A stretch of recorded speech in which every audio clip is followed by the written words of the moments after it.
이제 이스라엘 백성들은 여리고와의 전쟁을 앞두고 있습니다. 그 전쟁의 상대를 파악하기 위해서 여호수아가 정찰하기 위해 길을 나섰습니다. 그러다가 칼을 들고 마주 서 있는 한 사람을 발견하게 되고는 그의 신원을 묻습니다. 그는 나는 여호와의 군대 대장으로 지금 여기에 왔다라고 하는 말을 하죠.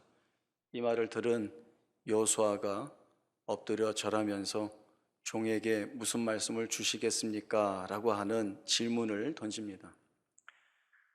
물론 이 질문은 궁금해서 한 질문일 수도 있겠지만 하나님의 역사와 또 개입으로 인하여서 지금 여기까지 와 있는 것을 알고 있는 여호수아로서는 그가 기대하는 내용이 있을 것입니다.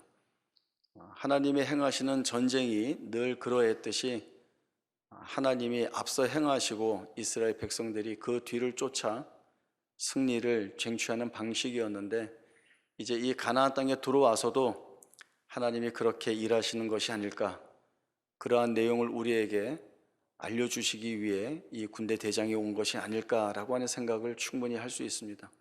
내가 알아서 할게, 너는 가만히 있어, 아무것도 안 해도 돼 라고 하는 것이 사실 여호수아의 마음일 수도 있고, 또 우리가 살아가면서 우리의 어려운 삶 속에서 늘 하나님에 대하여 갖는 어떤 희망 섞인 기대의 내용도 아닌가라고 하는 생각을 해보게 됩니다.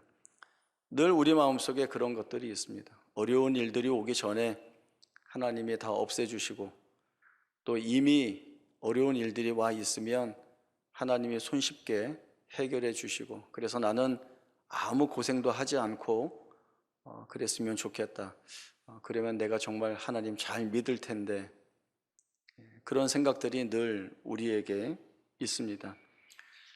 그러나 우리가 수차례 말씀을 통해서 살펴와 있듯이 이스라엘이 가나안 정복 전쟁을 앞두고 있지만 이 전쟁이 다가 아닙니다. 이 가나안 정복 전쟁을 땅을 차지하기 위한 전쟁도 아니고, 또 지키려는 자와 빼앗으려는 자 사이에서 목숨을 걸고 피 튀기며 싸워야 하는 전쟁만도 아닙니다. 이 땅은, 또 이 땅을 얻기 위한 전쟁은 하나님이 아브라함에게 주신 약속을 그 후손에게서 성취하시기 위하여 행하시는 전쟁이고, 또 죄악 가운데 거한 가나안 거민들, 그들이 이 땅에 쌓아놓은 불의와 부정과 거짓을 심판하시는 공의로우신 하나님이 행하시는 전쟁이기도 합니다. 그러면 이 전쟁을 행하는 자, 그리고 전쟁 후에 이 땅을 차지하여 살아야 하는 이스라엘 백성들은 사실 특별한 자리에서 하나님 앞에 이스라엘 백성들 자신들의 응답을 내놓아야 할 자리에 이제 와 있는 것입니다. 전쟁만 하고 끝날 것이 아니라 전쟁 후에도 이스라엘 백성들은 하나님이 통치하시는 이 거룩한 땅에서 거룩한 백성으로 살아야 합니다.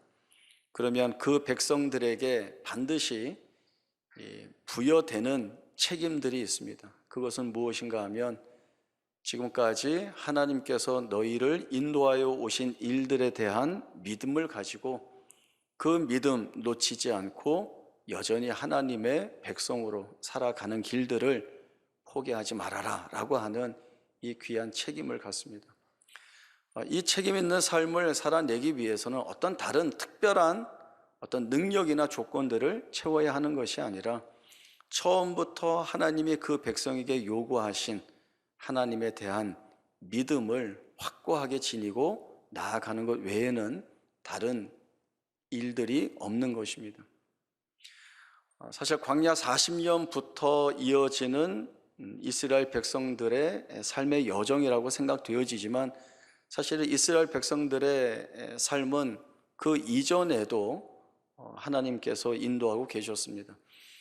애굽에서 노예로 있을 때에도 사실 노예라고 하는 신분이 늘 벗어나고 싶은 자리, 해방을 맞이하고 싶은 자리, 더 이상 혹독한 노역들을 하지 않는 그러한 자유로운 신분으로 가고 싶다라는 것을 희망하는 그러한 자리이지만, 그러나 거기에도 하나님이 자기 백성을 돌아보고 계셨다라고 하는 사실들을 저희들이 보게 됩니다. 그리고 광야 40년, 그리고 이제 가나안 땅 안에 들어와서, 그리고 아직 이루어지지 않았지만 땅을 차지한 후에 그 땅에서 살아가야 할 이스라엘 백성들에게 단 하나 요구되는 조건이라고 한다면 너희의 믿음을 발휘하며 살아라 라고 하는 것입니다.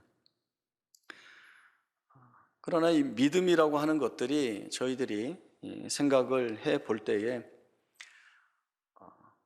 내가 살아낼 만하고 별로 어렵지 않은 일에까지 무슨 믿음을 동원하겠는가 라고 하는 생각을 사실 자연스럽게 하고 있습니다. 믿음이라고 하는 것은 내가 어떻게 할 수 없는 어려운 일이 생겼을 때, 해결하기 힘든 일이 생겼을 때, 그때 하나님이 해 주시기를 바라는 차원에서 내가 그 하나님에 대한 믿음을 드러내는, 그렇게 믿음이 작동을 하고 소용되는 일이라는 생각을 가질 텐데, 하나님이 원하시는 것은 그것이 아닙니다.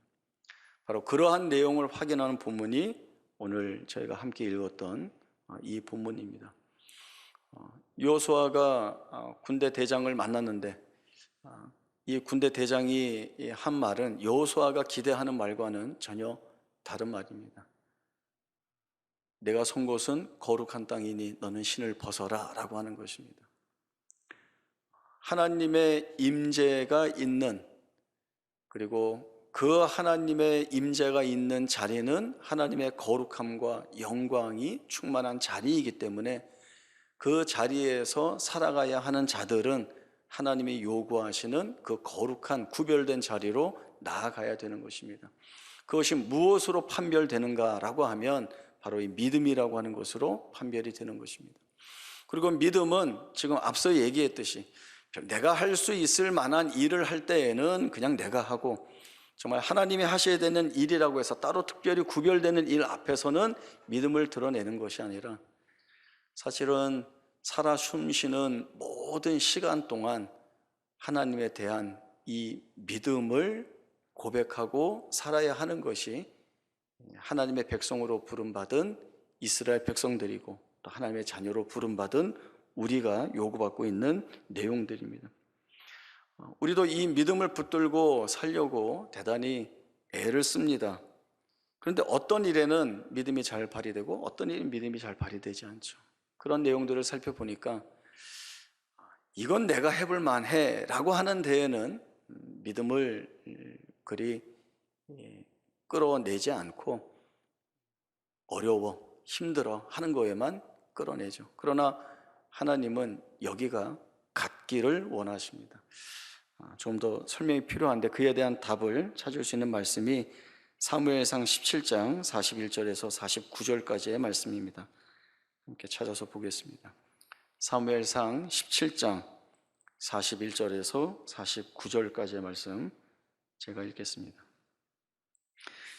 블레셋 사람이 방패든 사람을 앞세우고 다윗에게로 점점 가까이 나아가니라. 그 블레셋 사람이 둘러보다가 다윗을 보고 업신 여기니 이는 그가 젊고 붉고 용모가 아름다움이라. 블레셋 사람이 다윗에게 이르되 내가 나를 괴로 여기고 막대기를 가지고 내게 나왔느냐 하고 그의 신들의 이름으로 다윗을 저주하고, 그 블레셋 사람이 또 다윗에게 이르되 내게로 오라. 내가 네 살을 공중의 새들과 들 짐승들에게 주리라 하는지라. 다윗이 블레셋 사람에게 이르되 너는 칼과 창과 단창으로 내게 나아오거니와 나는 만군의 여호와 이름 곧 내가 모욕하는 이스라엘 군대의 하나님의 이름으로 내게 나아가노라. 오늘 여호와께서 너를 내 손에 넘기시리니 내가 너를 쳐서 내 목을 베고 블레셋 군대의 시체를 오늘 공중의 새와 땅의 들 짐승에 주어 온 땅으로 이스라엘의 하나님이 계신 줄 알게 하겠고, 또 여호와의 구원하심이 칼과 창에 있지 아니함을 이 무리에게 알게 하리라. 전쟁은 여호와께 속한 것인즉 그가 너희를 우리 손에 넘기시리라. 블레셋 사람이 일어나 다윗에게로 마주 가까이 올 때에 다윗이 블레셋 사람을 향하여 빨리 달리며 손을 주머니에 넣어 돌을 가지고 물매로 던져 블레셋 사람의 이마를 치매 돌이 그의 이마에 박히니 땅에 엎드려 지니라. 우리가 너무나도 잘 알고 있는 다윗과 골리앗의 이야기입니다. 이 내용은 하나님의 이름을 붙들고 나아가니까 승리하게 되더라라고 하는 어떤 이런 단조로운 이야기를 하고 있는 내용이 아닙니다. 사실은 더 중요한 이야기를 하기 위해서 이 내용이 부각이 되고 있는 거죠. 성경을 보면 블레셋이라고 하는 이 한 인물에 대한 설명을 대단히 많이 할애하여서 하고 있습니다.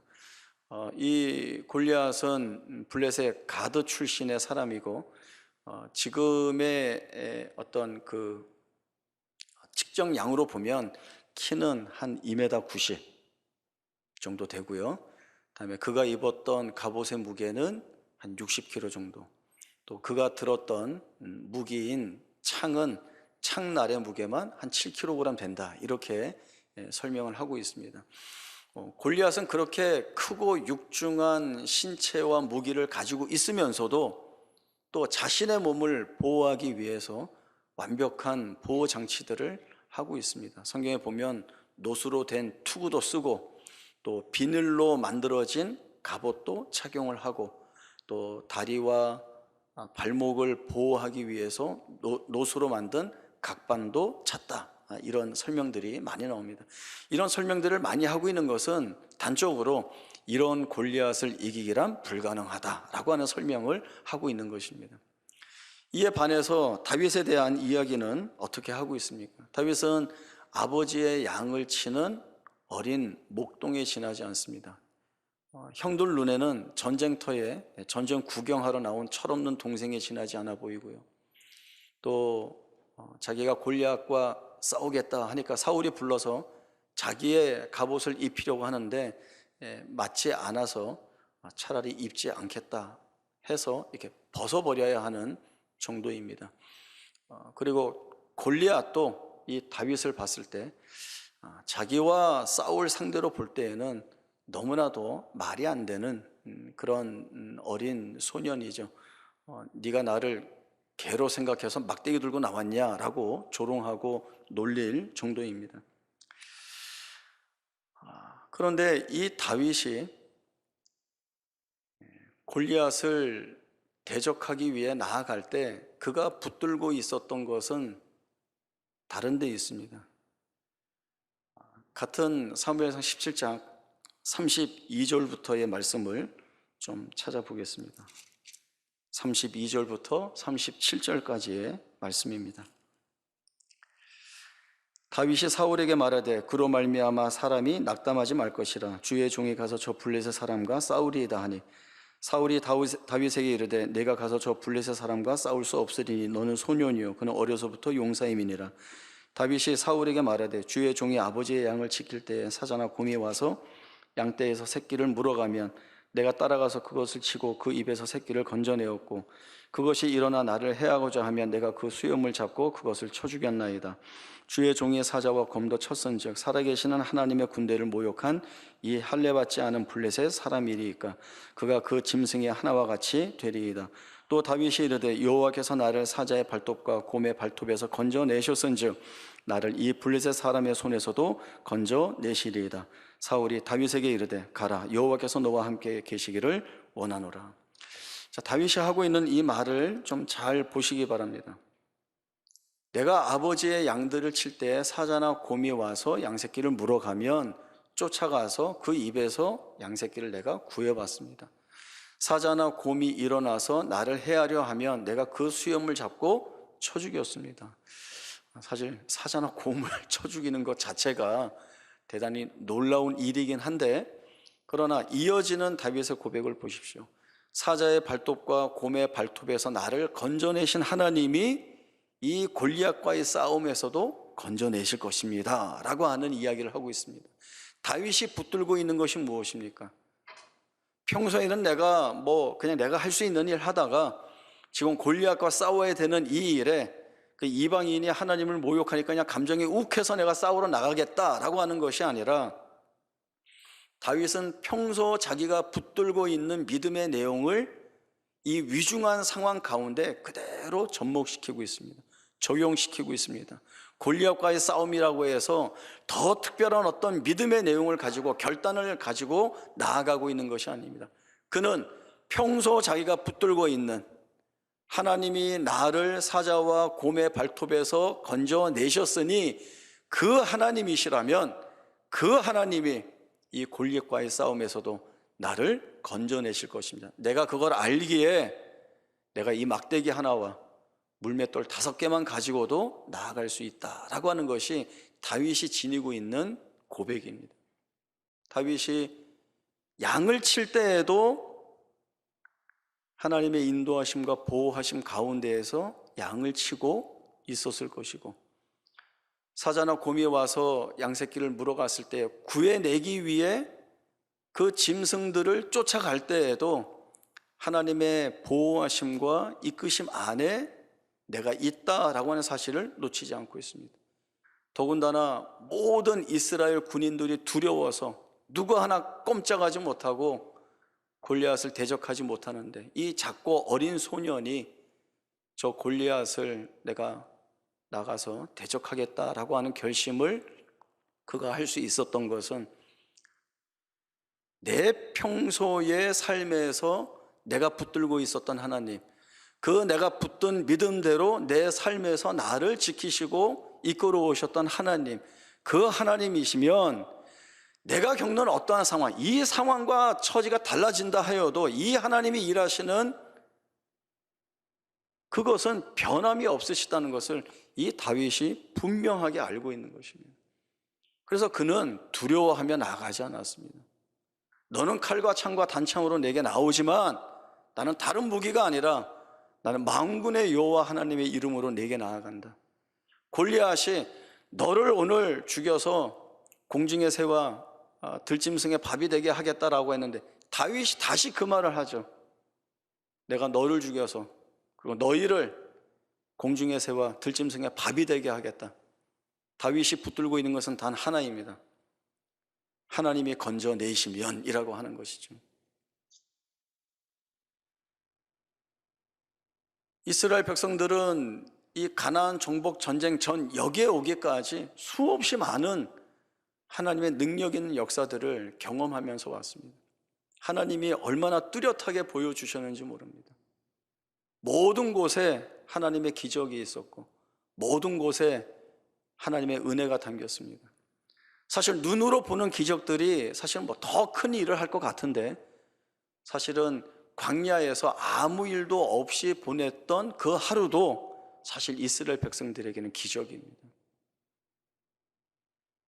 그 하루도 하나님의 인도하심 안에 있었기 때문에 그 날들이 은혜의 날들이 될 수 있었고, 은혜의 날을 산다는 것을 아는 이스라엘 백성들은 오늘 우리 하나님으로 인하여 살았습니다 라고 하는 고백은 믿음이 아니고서는 나올 수 없는 고백이었던 것입니다. 믿음을 가지고 산다는 것이 사실은 우리에게 가장 힘든 일처럼 보이지만, 그러나 하나님은 우리를 믿음 안에서 처음부터 끝까지 사는 자들로 부르셨습니다. 할례를 행하면 적들이 들어옵니다. 그러면 우리는 다 전멸당합니다. 그 말은 틀린 말이 아닙니다. 충분히 할 수 있는 말입니다. 그러나 우리가 어디 안에 있습니까? 하나님의 기적 같은 인도하시는 그 은혜 아래 있기에 그 하나님 아래에서라면 우리가 두려워하는 이러한 상황, 우리가 불안해하고 염려하는 이 상황이 문제가 되지 않는다라고 하는 것들을 결국 하나님이 보게 하시고 깨닫게 하셔서 너희 믿음 있게 내 앞에 서라 라고 하는 그 요구를 주고 계시는 것입니다. 저희 시편 118편 1절에서 17절까지의 말씀을 찾아보겠습니다. 시편 118편 1절에서 17절까지의 말씀을 제가 읽겠습니다. 여호와께 감사하라. 그는 선하시며 그의 인자하심이 영원함이로다. 이제 이스라엘은 말하기를 그의 인자하심이 영원하다 할지로다. 이제 아론의 집은 말하기를 그의 인자하심이 영원하다 할지로다. 이제 여호와를 경외하는 자는 말하기를 그의 인자하심이 영원하다 할지로다. 내가 고통 중에 여호와께 부르짖었더니 여호와께서 응답하시고 나를 넓은 곳에 세우셨도다. 여호와는 내 편이시라 내가 두려워하지 아니하리니 사람이 내게 어찌할까. 여호와께서 내 편이 되사 나를 돕는 자들 중에 계시니 그러므로 나를 미워하는 자들에게 보응하시는 것을 내가 보리로다. 여호와께 피하는 것이 사람을 신뢰하는 것보다 나으며 여호와께 피하는 것이 고관들을 신뢰하는 것보다 낫도다.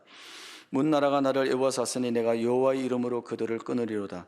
그들이 나를 애워싸고 애워쌌으니 내가 여호와의 이름으로 그들을 끊으리로다. 그들이 벌들처럼 나를 애워쌌으나 가시덤불에 불같이 타 없어졌나니 내가 여호와의 이름으로 그들을 끊으리로다. 너는 나를 밀쳐 넘어뜨리려 하였으나 여호와께서는 나를 도우셨도다.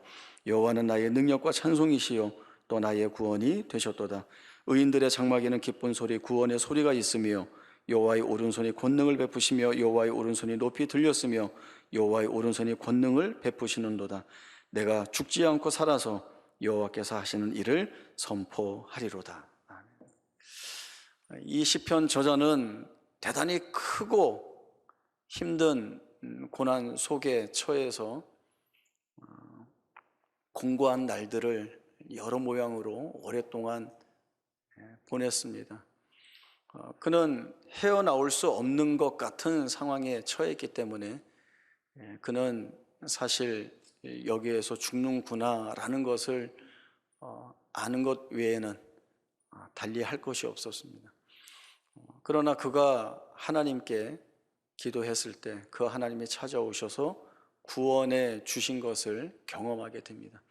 이 구원의 경험이 이 시편 저자에게는 그 무엇과도 바꿀 수 없는 귀한 간증이 되었습니다. 내가 고난 가운데에서 외쳤더니 인자하심이 영원하신 하나님이 들으셨다라고 하는 것입니다. 많은 원수들이 나를 애워싸서 나를 치려고 하는데 그때 그 공고한 자리에서 하나님께 부르짖었더니 그 인자하심이 영원하신 하나님이 나를 버리지 아니하시고 나를 기억하셔서 찾아오셔서 나를 구원해 주셨다라고 하는 것입니다.